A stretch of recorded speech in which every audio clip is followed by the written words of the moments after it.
السلام علیکم ورحمۃ اللہ تعالی وبرکاتہ۔ نہ سدھرو گے تو مٹ جاؤ گے مسلمانوں، تمہاری داستان تک نہ رہے گی داستانوں میں۔ بچپن میں ہمیں پڑھایا جاتا تھا، سکھایا جاتا تھا، انصاف کی ڈگر پہ بچوں دکھاؤ چل کے، یہ دیش ہے تمہارا، نیتا تم ہی ہو کل کے۔ لیکن آج اس دیش میں رہتے ہوئے لگ رہا ہے کہ کہیں نہ کہیں یہاں سے انصاف اٹھ چکا ہے۔ حیوانیت، بربریت، ظلم کا راج اس دیش میں چل رہا ہے، اور اس دیش میں کسی کی مخالفت کرنے کے لیے بس اس کا نام کافی ہے، اگر وہ مسلمان ہے اتنا ہی کافی ہے اس کی مخالفت کے لیے۔ پھر یہ نہیں دیکھا جائے گا کہ وہ کر کیا رہا ہے، کس کے لیے کر رہا ہے، دیش ہت میں ہے یا نہیں ہے، یہ تمام چیزوں کا جائزہ نہیں لیا جائے گا۔ بس مسلمان نے کیا ہے تو پھر اس کے لیے جو ہے ہر طرف سے مخالفت کی آوازیں بلند ہوگی۔ ایسا ہی ایک واقعہ ایم پی مدھیہ پردیش کے اندر نظر آیا کہ جہاں پر محمد نعیم نے بچوں کی تعلیمی بے بسی کو دیکھ کر اپنی زمین پر 20 لاکھ روپے جٹا کر ایک اسکول کی تعمیر کرائی۔ کسی ظالم نے افواہ اڑائی کہ یہ جو ہے یہاں مدرسہ چلانے کی کوشش میں ہے،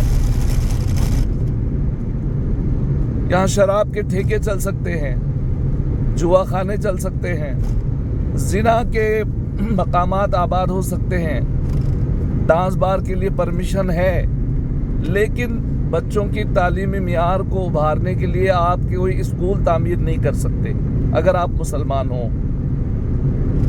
محمد نعیم نے جب 20 لاکھ اپنی زمین پہ خرچ کیے، ایک عمارت تعمیر کرائی، اور وہ عمارت ابھی مکمل نہیں، زیر تعمیر تھی، یہ بول کر کہ این او سی نہیں ہے، اس کو ڈھانے کی کوشش کی گئی۔ اور جب محمد نعیم نے این او سی لے کر آئی تو کلیکٹر کہتا ہے کہ مجھے اوپر سے پریشر ہے، اس کے اوپر بلڈوزر چلانا ہی پڑے گا۔ محمد نعیم بہت کوششوں کے بعد جب کلیکٹر کے پاس پہنچتا ہے تو تحصیلدار اس کے جانے کے بعد اس کی اس زمین پر بنی ہوئی تعمیر پر بلڈوزر چلا دیتا ہے۔ ہوا یہ کی گئی تھی کہ محمد نعیم مدرسہ چلا رہا ہے، جبکہ اس علاقے میں مسلمانوں کی آبادی کل 3 گھروں پر مشتمل ہے۔ اب یہ مدرسہ چلائے گا تو بھی کس کے لیے، اور اتنے بڑے مدرسے میں 3 گھر کے بچوں کی تعلیم کا معاملہ۔ محمد نعیم مسلمان ہے اور اس نے اپنے مذہب کے مطابق تعلیم کو عام کرنے کی کوشش کی۔ مذہب اسلام اس کی الحمدللہ مسلمانوں کو یہ پیغام دیتا ہے کہ تعلیم کو عام کرو، بغیر مذہب و ملت کے کو دیکھتے ہوئے تمام گاؤں والوں کے لیے محمد نعیم نے جو ہے ایک اسکول تعمیر کرایا۔ لیکن یہاں کی جو ہے یہ نفرتی سرکار نے بس محمد نعیم کی زمین اور محمد نعیم کا نام اور وہ مسلمان ہونے کی وجہ سے اس زمین کو توڑا گیا۔ اور آج ہمارے مسلمانوں کا حال ہے کہ کافروں کی وفاداری کی قسمیں کھا رہے ہیں، اور اپنی وفاداری کو ثابت کرنے کے لیے معاذ اللہ ایسے ایسے نعرے لگا رہے ہیں جن نعروں کے اوپر توبہ لازم آتی ہے۔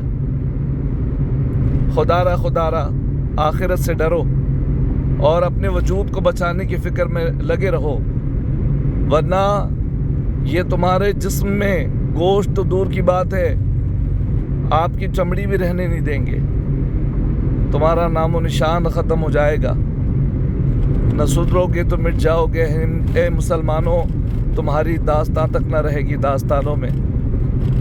اللہ تعالی ہم تمام کو کہنے سننے سے زیادہ عمل کی توفیق عطا فرمائے، ایمان پر استقامت عطا فرمائے، ایمان کی زندگی، ایمان کی موت عطا فرمائے۔